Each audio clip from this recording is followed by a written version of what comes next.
ก็อดีตชาติของพระโสนโกติกันนะโกติแปลว่าโกฏนั่นแหละหนึ่งโกฏกันนะแปลว่าหูภิกษุผู้มีต่างหูบ่แม่นภิกษุดอกโสนผู้มีต่างหู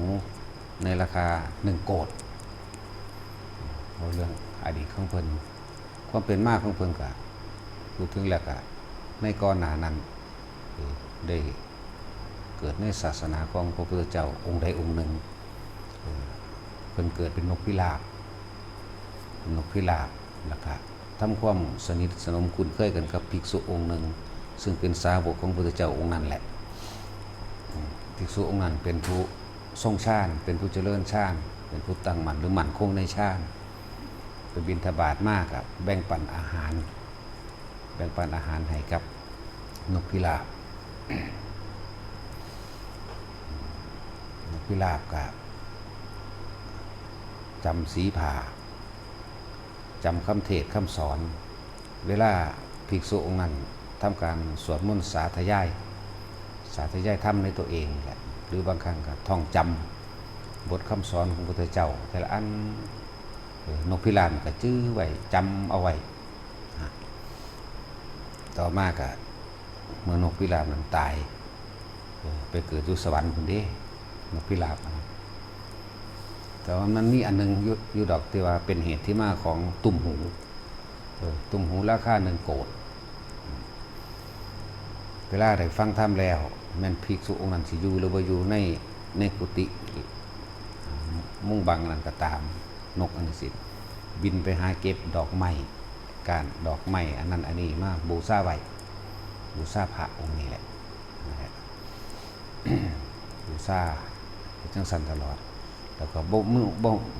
ว่าพระเพิ่นก็รับอยู่แต่ว่าบ่มีความปลื้มใจก็มากอ่ะที่ว่าไปทักอีหยังกลมๆคือกองแขนหรือตุ่มหูตั้งหูนั่นแหละบ่ฮู้ว่าสิเอาหยังทดแทนบุญคุณดีก็เลยทักเป็นกลมๆเอาไปห้อยหูพระภิกษุองค์นั้นไว้ นั่นแหละเป็นเหตุที่มาของว่าเป็นผู้มีต่างหูในราคา1 โกฏนะโสนแปลว่าหูนี่แหละโสดก็เลยแต่ว่าเว้าซับทับซับกันโกติหมายถึงโกฏกันนะกะผู้มีต่างหูห้อยหูกันนะห้อยหูเป็นที่มาหลังจากนั้นเวลาตายก็ระลึกนึกถึงพระภิกษุองค์นี้เด้อะไรละภิกษุองค์นี้ตายก็ไปอยู่สวรรค์36 กัปอยู่สวรรค์ก็ดีเกิดมาเป็นยังละเป็นเจ้าฟ้ามหากษัตริย์นานมากจนถึงที่สุดแล้วจึงมาเกิดเป็นพระโสนโกติกันนกะนี่แหละเคยแต่ภิกษุองค์นั้นถ้าเฮาสิสรุปรวมแล้วก็คือพระพุทธเจ้าเฮานี่เองพระพุทธเจ้าเฮานั่นแหละเมื่อครั้งเพิ่นเสวยชาติเป็นโพธิสัตว์เป็นผู้เรียนรู้ท่องจำพระไตรปิฎกได้ทั้งเบิดแล้วก็เป็นผู้ทรงฌานเจริญฌานนี่แหละที่ว่าแต่ละภพแต่ละศาสตร์ที่พระพุทธเจ้าว่าเมื่อครั้งเราเสวยชาติเป็นโพธิสัตว์เราย่อมดูด้วยอานาปานาสตินี้เป็นส่วนมากนี่เราย่อมเป็นผู้ตั้งมั่นในฌานมั่งเป็นผู้สอบทานในฌานมั่งเป็นผู้คล่องแล้วตั้งอยู่ดีแล้วนะในฌานมั่งที่พระพุทธเจ้าเพิ่นว่าพวกเฮานั่นน่ะก็เหมือนกันเอาอย่างเพิ่นบ่ต้องอยากบรรลุหยังดอกเป็นผู้ทรงฌานเจริญฌานแหละแล้วก็พร้อมการได้ยินได้ฟังธรรมโสตแต่ก็แปลว่าหูคือการสดับตรับฟังนั่นแหละคือฟังอยู่สี่แหละเรียกว่าโสนโกติกันนกะภิกษุผู้มีที่มาว่าเป็นผู้มีต่างหูในจำนวน1 โกฏ10 ล้านสั้นคือจะให้ผู้คนเข้าใจว่าการฟังได้ดีย่อมเกิดปัญญาจึงเรียกว่าสุตตมยปัญญาเป็นสัญญาหรือว่าเป็นความจำสั่งสมเป็นมูลเหตุเป็นเหตุสั่งสมสิมันเป็นกุศลคือความฉลาดกุศลคือรู้อันใดผิดอันใดถูกรู้อันใดโทษรู้อันใดบ่โทษรู้ทั้งออกจากทุกข์ กุศลก็ดีแต่เพิ่นเรียกว่าอาปาทานเพิ่นลำพึงเมื่อครั้งนั้นเราได้เป็นสหายกันกับพระสัมมาสัมพุทธเจ้าทางบ่แม่นตอนนี้เด้แต่ว่าตอนนี้ก็สิว่าสหายก็ว่าได้เหมือนกับพระพุทธเจ้าว่า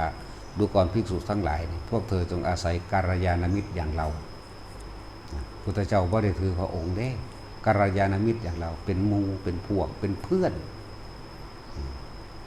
แต่เฮาก็ว่าเป็นเพื่อนแล้วเฮาก็ยกไว้เหนือนั้นไปอีกเนาะ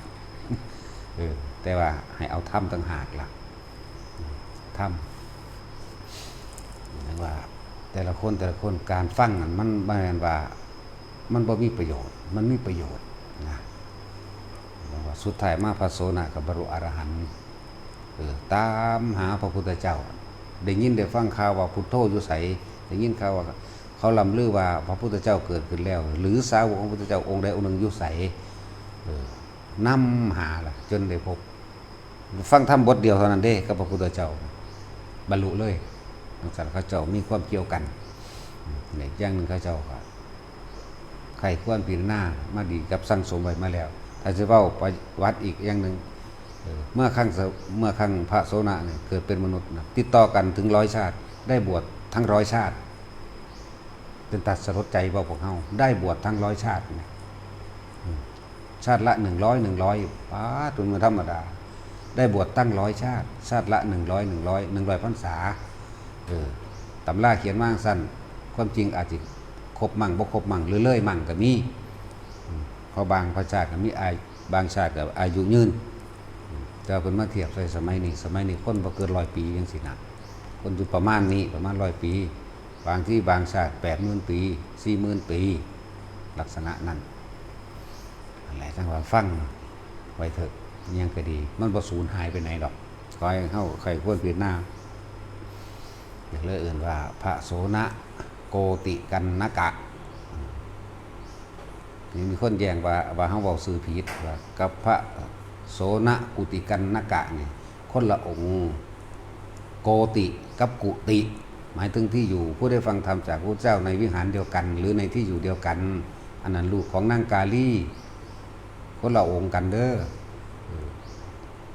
คนละองค์กันที่เขาแย้งแต่ว่าเป็นยังเป็นธรรมดาสงสัยก็ต้องตอบให้โสนะโกตินี่แปลว่าโกฏกุตินี่ที่อยู่กันนะก็หมายถึงว่าได้อาศัยอยู่ในที่อยู่เดียวกันได้ฟังธรรมให้กับพระพุทธเจ้าหรือได้แสดงธรรมให้พระพุทธเจ้าฟังโอ้ยแต่จะบอกไปมันก็ยาวไปเรื่อยเนาะลูกศิษย์พระมหากัจจายนะอยู่จังสันต่างหา6 ปีเสื้อสิมีภิกษุมาบวชได้บวชแล้วพระกัจจายนะจังว่าให้มาหาพระพุทธเจ้าแหละแต่เฉพาะเรื่องแม่แล้วก็นางการีเป็นผู้บรรลุโสดาบันทางฝ่ายหญิงองค์แรกบรรลุมือเดียวเหมือนบรรลุมือเดียวกันนั่นแหละครับพระอัญญาโกณทัญญะนั่นนะนางการีนี่แหละแต่ที่ก้าวไปมันยาวนี่แหละครับขาคนศึกษาจริงแล้วเชื่อมต่อกันได้เบิดเชื่อมต่อกันได้ประมวลลงแล้วก็เชื่อมต่อกันอ่านจนจบเบิดแล้วมันเชื่อมของมันเอาเองดอกมันอ๋อไปเลยลักษณะนั้นถึงว่าพวกเขาเวลาฟังตั้งใจฟังเป็นจังหายเป็นจังดาเป็นจังหามบ่ให้ไอบ่ให้จามบ่ให้คุยกันบ่ให้ลุกพุ่นลุกพี่แม้กระทั่งคนที่ขึ้นมาจังสิไผมีหน้าที่ถวายถาดอาหารนั่นสิก็ถวายไปไผมีหน้าที่ยกนั่นก็ไปผู้ว่ามีหน้าที่ยังนั่งเบิ่งลมเจ้าของเฮ็ดอยู่แค่นี้เสียงโทรศัพท์ขึ้นเป็นอย่างบางที่มันสะดุดเด้ผู้กำลังพิจารณาทำเข้าถึงจิตถึงใจนั้นปิ้งบ่เดียวล่มแล้วนี่ระนาดจื้อหยังบ่ได้เลยเพิ่นเด้บ่ธรรมดาเด้เสียงตูดๆขึ้นเท่าเดียวเท่านั้นเด้เวลาทำมันออกหรือเวลาที่คนที่กำลังใคร่ควรทำอยู่โยนิโสมนสิการถูกต้องใคร่ควรในใจตัวเองกำลังตั้งมั่นกำลังดีนี่เสียงโทรศัพท์ตูดๆบาดเดียวนี่ล่มเลยนั่นเป็นทั้งสั้นนี่แหละที่ว่าเป็นหยังคือห้ามลุกพุ่นลุกพี่จังซี่ครั้งที่1ครั้งที่2ครั้งที่3เจอเลยให้หนีพร้อมหมดแล้วบางคนก็เตือนได้บางคนก็บอกบ่ได้แล้วแต่บุคคล บ่มาตรฐาน แต่ว่ามาตรฐานบุคคลเรียกว่าอุปนิสัยพอฝึกได้ก็ให้อยู่พอฝึกได้ก็ให้หนีสั่นแหละจังว่าให้พวกเขาตั้งใจบ่ว่าการฟังบ่ว่าการดูลมหายใจตัวเองตั้งใจนั่นตนเองเพราะว่ามันไม่ได้สูญหายไปไหนมันเป็นประโยชน์ตนล้วนๆประโยชน์ออกจากทุกข์แต่ของเองนั่นแหละประโยชน์ออกจากความยึดมั่นถือมั่นออกจากความรักความอาลัยความเกี่ยวพันความผูกพันระสัญญาอารมณ์ของตัวของมันเป็นจึงเน้นย้ำแต่ละคนเบิ่งหูดังเกี่ยวของอย่างเดียวอย่าไปสนอย่างอื่นมันยังสิเกิดขึ้นกับเบิ่งอยู่ในหูดังนั่นแหละทำความรู้สึกตัวอยู่ในลมหายใจกับของเองนั่นแหละพระอรหันต์มันบ่ได้อยู่หม้องอื่นดอกในหูดังเฮานั่นอยู่กับหูดังเฮาแต่แท้นะจะไปเรียนทำหาอยู่พุ่นอยู่พี่บ่มีผู้ใดว่าเพิ่นเป็นดอกพูดถึงที่สุดแล้วบ่เป็นหยังเข้าใจว่าล่ะเอาล่ะพอ